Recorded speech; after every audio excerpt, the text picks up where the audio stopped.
We have another example. This time we have 4 resistors connected in parallel.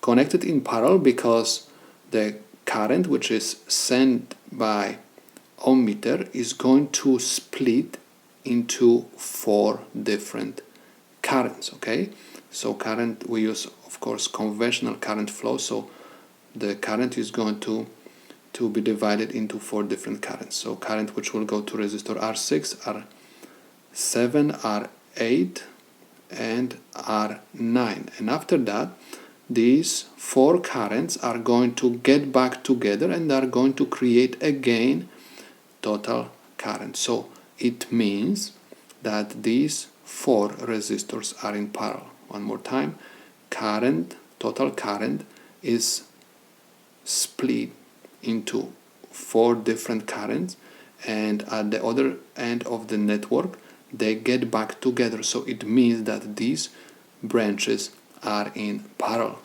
So I'm going to use the formula.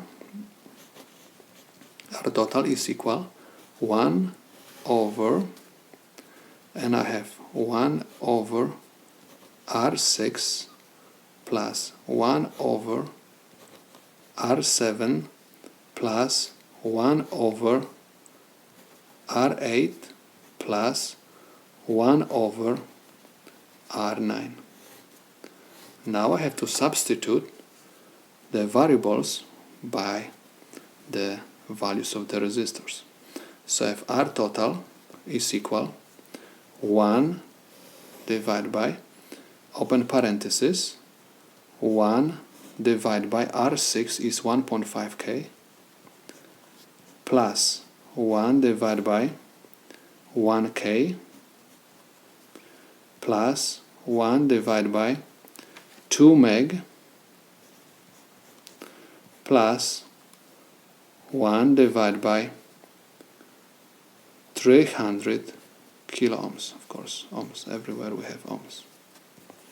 Okay, close parenthesis. Now I'm supposed to use the calculator, and let's find total resistance. So we have 1 divided by, open parenthesis, 1 divided by 1.5 exponent 3, okay, plus 1 divided by 1K, okay, so if 1 divided by 1 exponent 3, plus 1 divided by 2 mega ohms, so I have 1 divided by 2 exponent 6, plus 1 divided by 300 exponent 3, close parenthesis, equals. My answer is 598.62 ohms. So I have 598.62 ohms, and this is basically the value which my ohmmeter will measure, and this is the solution for my problem.